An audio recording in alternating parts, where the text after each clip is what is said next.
శివరాత్రి వస్తుంది కాబట్టి ఖచ్చితంగా ఆ రోజు గుడికి వెళ్ళాల్సిందే. వెళ్ళకపోతే మనకేదో పాపం తగులుతుందనో అనుకుంటారు కదా! ఈ విధంగా వెళ్ళడం వల్ల మనం గత కొన్ని రోజులుగా చూస్తున్నాం. ఎంతోమంది తొక్కిసలాటలో చనిపోతున్నారు. అంటే శివాలయం రోజు గుడికి వెళ్ళకపోతే ఏమైనా జరుగుతుందా? చెప్తానన్న. బ్రహ్మదేవుడు సృష్టి మొత్తం ప్రారంభించే ముందు ఒక్కొక్క జీవిని పుట్టిస్తూ ఉన్నాడు. హ్మ్. జీవుని పుట్టిస్తూ ఉంటే దేవుళ్ళని ప్రతి జీవిలో ఎదురు కనబడేట్టుగా పెడుతూ ఉన్నాడు. కనిపెట్టడానికి కొంచెం కష్టతరంగా. హ్మ్. ఇక బ్రహ్మ విష్ణు మహేశ్వరులు ముగ్గురు కూర్చున్నారు. మనిషికి ఎక్కడ పెట్టాలి దేవుణ్ణి, ఎక్కడ పెట్టాలి అనేటువంటిది ఒక పెద్ద ఆలోచన. హ్మ్. వీడు ఎక్కడ పెట్టినా కనిపెట్టేస్తాడు. మహాముదురు. మనిషి అంటేనే అవును. మహా అమితమైనటువంటి తెలివిగలవాడు. వీళ్ళు ఎక్కడ పెట్టినా గమనిస్తారు కాబట్టి వీడు తెలుసుకుంటాడు, తొందరగా ముక్తిని పొందుతాడు. వీడు అనుభవించాల్సినటువంటి కర్మను అనుభవించకుండానే మొత్తం నాకు స్వర్గం కావాలంటాడు. కాబట్టి కర్మ అనుభవించాలి. వీడికి దేవుణ్ణి ఎక్కడ పెట్టాలంటే ఎక్కడ పెట్టినా కనుక్కుంటాడు. కాబట్టి సముద్రంలో పెట్టినా కనుక్కుంటాడు, ఆకాశంలో పెట్టినా కనుక్కుంటాడు, దేనైనా జయిస్తాడు. కానీ వాడి లోపలే పెడదాము, వాడు కనుక్కోలేకపోతాడు అని చెప్పి అందరూ గ్రహించి మనిషి లోపలే దైవత్వాన్ని పెట్టారు. హ్మ్. మనల్ని మనం వెతుక్కోవడం మానేసి అన్ని వెతుకుతాం అవును. మనిషి కదా. హ్మ్. అందుకనే మనలో ఉండేటువంటి దేవుడిని మనం తెలుసుకుంటే ఏ దేవాలయాలు తిరిగినా అన్న, అవునా, అవును. మనలో ఉండే దేవుడు మనకు తెలియట్లా. ఇక్కడ ఏంటి, మనలో ఉండే జ్ఞానం మనకు తెలిస్తే అహం బ్రహ్మాస్మి, మనకు మనమే దేవుడు అవుతున్నాం. అవును. లోపల అవును. ఉండేటువంటి అజ్ఞానాన్ని తీసేయమని చెప్తున్నాం. తీసేస్తే మనకు మనమే దేవుడు అవుతున్నాం. ఆ సంగతి తెలుసుకోక ఐహికంగా వెతుకుతూ ఉన్నాం మనం.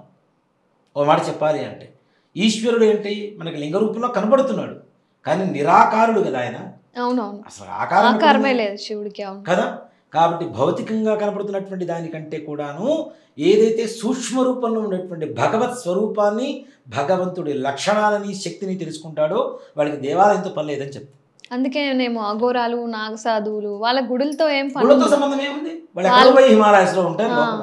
వాళ్ళతో సాధన వాళ్ళది కేవలం అంతే. ఓన్లీ ధ్యానం అంతే, చేసుకుంటూనే సాధన దేవుడిని మార్గం, ధ్యాన వెతుక్కుంటారు. సాధనా మార్గం తప్పితే వేరే ఇది లేదు. మరి వాళ్ళకి ఎక్కడ, అంతమంది మనం చెప్పుకున్నాం కదా, వివేకానందుడు ఒక గురువు గారు ఒక శిష్యుడు గురించి. అవును. ఎక్కడున్నాడు అంటే మొత్తం చీకటే కనబడుతుంది, నాకేం కనబడలేదంటాడు వివేకానంద శిష్యుడు వచ్చేసరికి. అంటే ఏమీ లేదు, మన లోపలే ఉన్నాడు. కాబట్టి మనిషి తెలుసుకోలేడు, లోపల ఉన్నటువంటి దేవుడిని తెలుసుకోలేడు. అవును. అందుకని భగవంతుడు కూడా చాలా ఆలోచనతో మనకంటే ఇంకాస్త 2 మెట్లు ఎక్కువ చదివి మన లోపలే దేవుడిని పెట్టాడు. అది మనం తెలుసుకోలేక అన్ని చోట్ల తిరుగుతూ ఉంటాం. అది తెలుసుకున్న నాడున ఎవ్వరు ఏ దేవుడు అక్కర్లేదు, మనమే దేవుడు అవుతాం. అది తెలుసుకునేందుకు దేవాలయానికి వెళ్తున్నాం అంటే మొట్టమొదటి స్టెప్. ఎంతసేపటికి మొదటి స్టెప్లోనే ఉంటామా, 2వ స్టెప్కి వెళ్ళలేమా? వెళ్ళాలిగా. అంతేగా. అందుకనే ఈ పూజలు, హారతులు, ఉపవాసాలు ఇవన్నీ చేస్తున్నాం. ఇవన్నీ కాకుండా ఇంకో స్థాయికి వెళ్తే ఇవన్నీ అసలు శారీరకమైనటువంటి ఆనందానికి ఎక్కడ తావులేదు కదా. ఇప్పుడు అఘోరాలు, నాగసాధువులు వీళ్ళందరూ ఉంటారు నాన్న. వీళ్ళకి మన జీవన విధానంతో సంబంధం లేదు, మన ఫుడ్తో సంబంధం లేదు, డబ్బుతో సంబంధం లేదు, వస్త్రాలతో సంబంధం లేదు, ఆహారాలతో సంబంధం లేదు కదా. అంటే వీళ్ళందరూ ఏంటి, ఒక స్టెప్ ఎక్కేశారు. పరమేశ్వరుడు చూడగలుగుతారు అంటే కేవలం సాధన, అంతేనా. కాబట్టి వాటికి మొదటి స్టెప్. కాబట్టి మనం ఇక్కడిక్కడ కొట్టుకుందాము, ఇక్కడే ఉందాము అనుకునేటువంటి వాళ్ళు తప్పనిసరిగా వెళ్ళవలసిందే, తప్పదు. అంటే దేవాలయానికి వెళ్ళటం తప్పని చెప్పటల్లా, మనం ఇంకాస్త ముందుకు వెళ్దాం. ఆధ్యాత్మిక స్థితిలో గొప్ప స్థాయికి వెళ్ళాలి అంటే ఇవన్నీ కూడా వదిలిపెట్టుకుంటూ ముందుకు వెళ్ళాలి. మనం ఎంతసేపటికి 70 ఏళ్ళు వచ్చినా సరే నారాయణ అనమంటే నారా పీచు అని పిలుస్తున్నారు ఇప్పటికి చాలామంది, అవునా. అందుకని పిల్లలు కూడా మన పేర్లు ఎందుకు పేర్లు పెడతాం, దేవుడి పేర్లు ఎందుకు పెడతాం? ఇప్పుడు పెట్టే పిచ్చి పేర్లు కాదు, వీడికి మీనింగ్ లేదు, పాడు లేదు. ఇప్పుడు పెట్టి పేర్లకి ఏమైనా అర్థం ఉన్నాయా? ఆ కుక్క పేరేంటో తెలియదు, వీడి పిల్లాడి పేరేంటో తెలియదు. దాని పేరు స్నూపీనే, కూతురు పేరు స్నూపీనే. ఇంకే ఏది తేడా ఉంది చెప్పండి? కుక్కకి అని పిల్లకి తేడా ఏమి కనపడుతుంది అక్కడ మనకి, ఏమన్నా? కొంతమంది అల్ప, స్వల్ప, ఏం పేర్లేవి.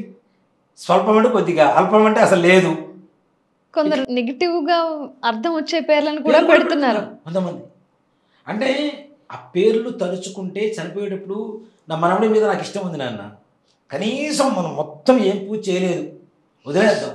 చనిపోయేటప్పుడు అయినా మనవడి పేరు పిలుస్తాం కదా, వెంకటేశ్వర, రామ, కృష్ణ, నారాయణ, శివ, ఈశ్వర ఇట్లాంటి పేరు పెట్టుకుంటే ఆ వాడి వంకతో అయినా కనీసం వీడి నోట్లో నామస్మరణ జరుగుతుంది, కనీసం జీవన ముక్తి కలుగుతుందని ఆ పేర్లు పెట్టుకుంటాం.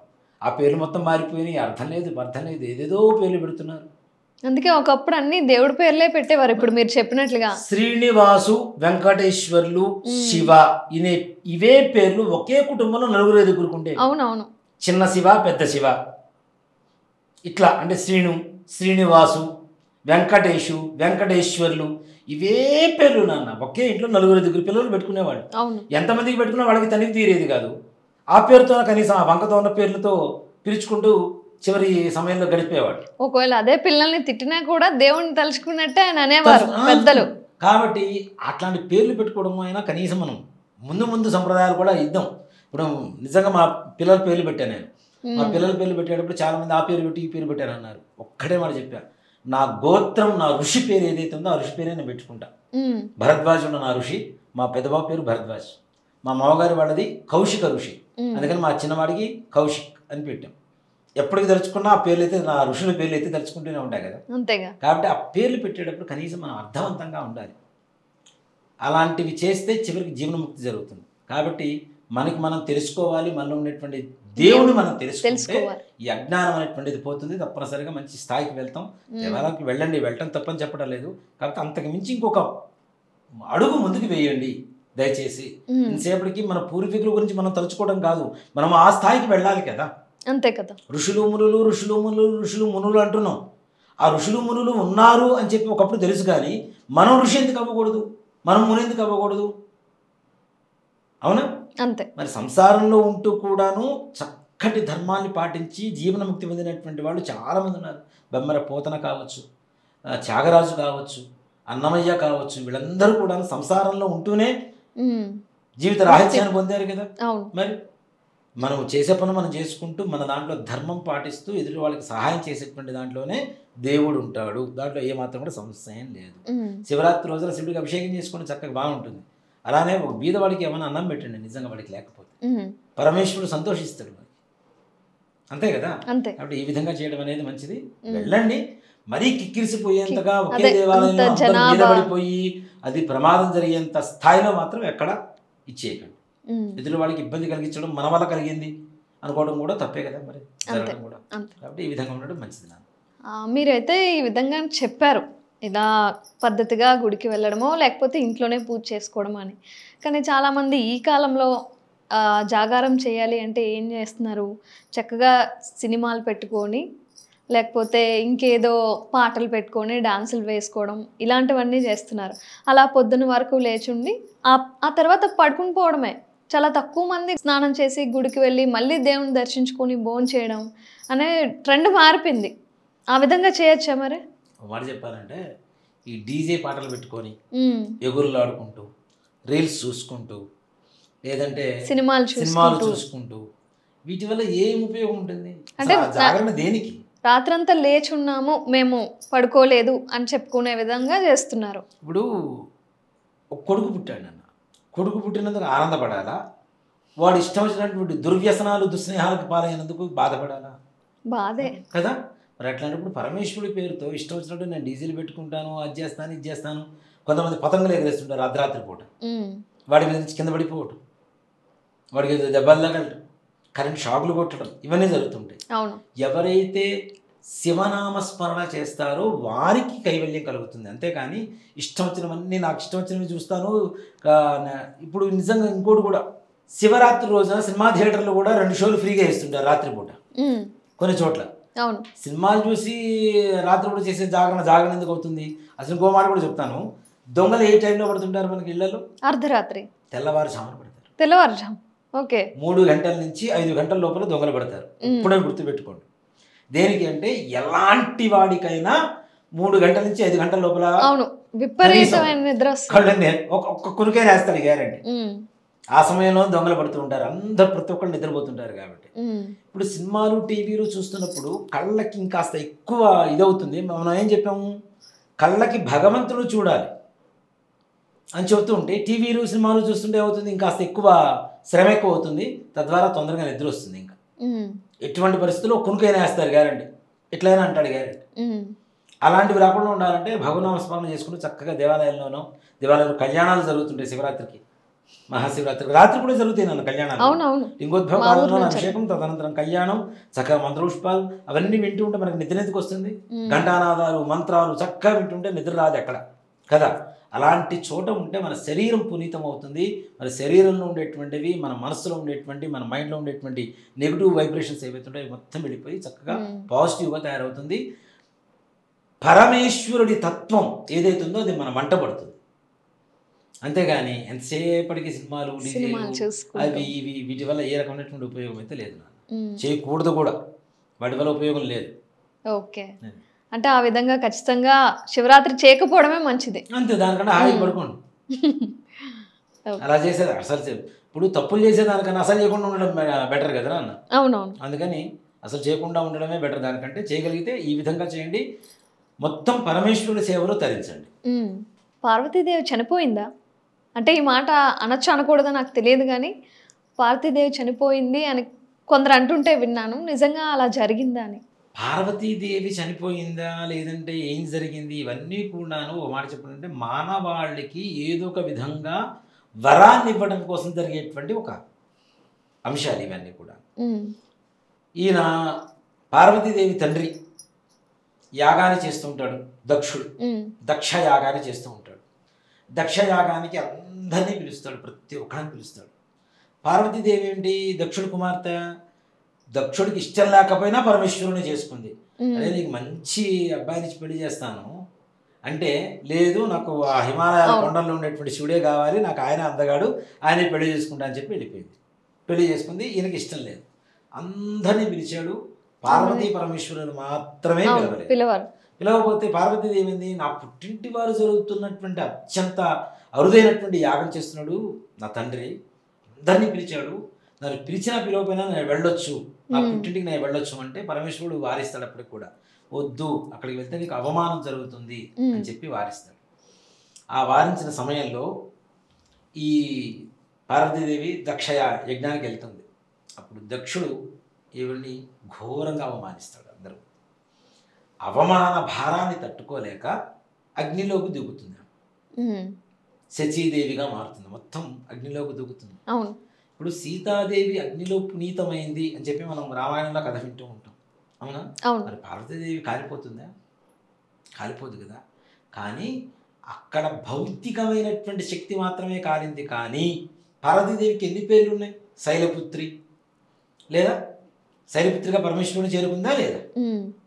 అట్లానే అక్కడ భౌతికమైనటువంటి శరీరం మాత్రమే ఛిద్రమైంది, కానీ ఆ శక్తి మాత్రం ఎక్కడికి పోలేదు. ఆ శక్తి పోతే వాటి రోజున మనం అష్టాదశ శక్తి పీఠం అనేటువంటి మాట తీసేస్తాం. అవును, అష్టాదశ పీఠాలని చెప్పి పిలుస్తాం.